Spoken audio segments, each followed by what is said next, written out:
Hi everybody, my name is Jaden. I'm Eli. I'm Jason. I'm Cade. And we are the Yahoo and Torah YouTube channel. And we thank you guys very, very much for hanging out with us. We are your family. You guys are our family. And we appreciate you guys very, very much. And we appreciate the prayers you guys give to us. And if you guys have any kind of prayer requests, you can send them over to us. Send them to our email, jboss008@gmail.com. Again, that's jboss008@gmail.com. And that will get us there. And just kind of, if you can, give us a name of what something we can direct the prayers for and who it is to. And that would be wonderful. And just like always, we are occupied by dogs all around us doing some funny things, trying to keep everybody safe as we have 10 pit bulls. Okay, we are into the book of Aḍam and Ḥawwah, and this is chapter 73. Then Elohim looked upon the words of Aḍam that they were true, and he could long wait his order respecting the counsel of Satan. And Elohim approved Aḍam in what he had thought concerning this, and in the prayer he had offered in his presence. And the word of Elohim came unto Aḍam and said to him, O Aḍam, if only thou hadst had this caution at first, ere thou earnest out of the garden into this land. After that Elohim sent his messenger who had brought gold, and the messenger who had brought incense, and the messenger who had brought myrrh to Aḍam, that they should inform him respecting his wedding, Ḥawwah. Then these messengers said to Aḍam, take the gold and give it to Ḥawwah as a wedding gift, and betroth her. Then give her some incense and myrrh as a present, and be ye, thou and she, one flesh. Aḍam hearkened to the messengers, and took the gold and put it into Ḥawwah's bosom, into her garment, and betrothed her with his hand. Then the messengers commanded Aḍam and Ḥawwah to arise and pray 40 days and 40 nights, and after that Aḍam should come into his wife, for then this would be an act pure and undefiled, and he should have children who would multiply and replenish the face of the earth. Then both Aḍam and Ḥawwah received the words of the messengers, and the messengers departed from them.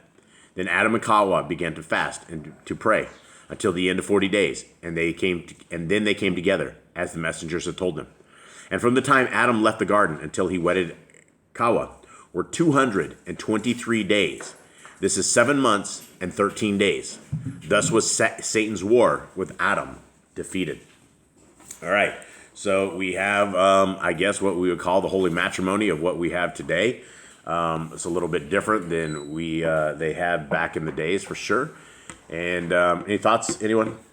Anything at all? Not really. I mean, they've been out of the garden for now 200 and some odd days. Almost a year. Yeah, so that's a long time now. Aḍam's a lot smarter than he was from day one. He's getting there. He's been tricked. He's been killed a lot. He's learning a lot. He's basically getting the experience he needs to live in the world. Yep. All right, let's continue on.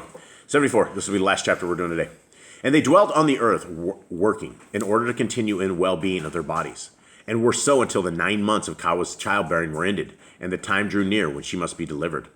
Then she said unto Aḍam, this cave is pure spot by reason of the signs wrought in it since we left the garden, and we shall again pray in it. It is not meet then that I should bring forth in it. Let us rather repair to that of the sheltering rock which Satan hurled at us when he wished to kill us. But that was held up and spread as an awning over us by the command of Elohim, and formed a cave.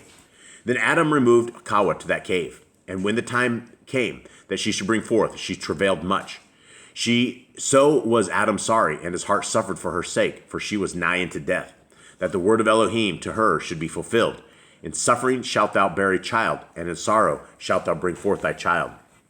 But when Aḍam saw the strait in which Ḥawwah was, he arose and prayed to Elohim, and said, O Yahuwah, look upon me with the eye of thy mercy, and bring her out of her distress. And Elohim looked at his maidservant Ḥawwah, and delivered her, and she brought forth her firstborn son, and with him a daughter. Then Aḍam rejoiced at Ḥawwah's deliverance, and also over the children she had borne him. And Aḍam ministered unto Ḥawwah in the cave, until the end of 8 days, when they named the son Cain, and the daughter Lulawah. The meaning of Cain is hater, because he hated his sister in their mother's womb, ere they came out of it. Therefore did Aḍam name him Cain. But Lulawah means beautiful, because she was more beautiful than her mother. Then Aḍam and Ḥawwah waited until Cain and his sister were 40 days old, when Aḍam said unto Ḥawwah, we will make an offering, and offer it up on behalf of the children. And Ḥawwah said, we will make one offering for the firstborn son, and afterwards we shall make one for the daughter. So it's kind of where we get our thing about the sacrifices and for the childbirth. Yeah, well, the firstborn, you have something here. And then, there's something to be said because you do not hear anything in scriptures like this. You have no idea, if you did not have this book, that there were twins, right? There's no such record of anything in Genesis. Jubilees might. Jubilees? I think Jubilees. I think it's one of the books talking about them. I think it might be Jubilees. Huh. It talks about like the 7 kids they have. Do you remember that, Mr. kids. Cole? Did they talk about the twins being born in Jubilees? I don't remember. I think it talks about him having a sister, but I don't think it's his twins. Yeah, and so this is where the these books come in real handy because you're able to figure out this kind of stuff because how in the world would anything ever change, right? How would you ever have how would you multiply if there weren't females born? And so it gets even more interesting as we go and as we figure this out. And I guess that calls it for us today. Hopefully you guys have a wonderful day. I hope you guys are having a wonderful week. And we will see you again tomorrow, Yah willing. All right. Shalom.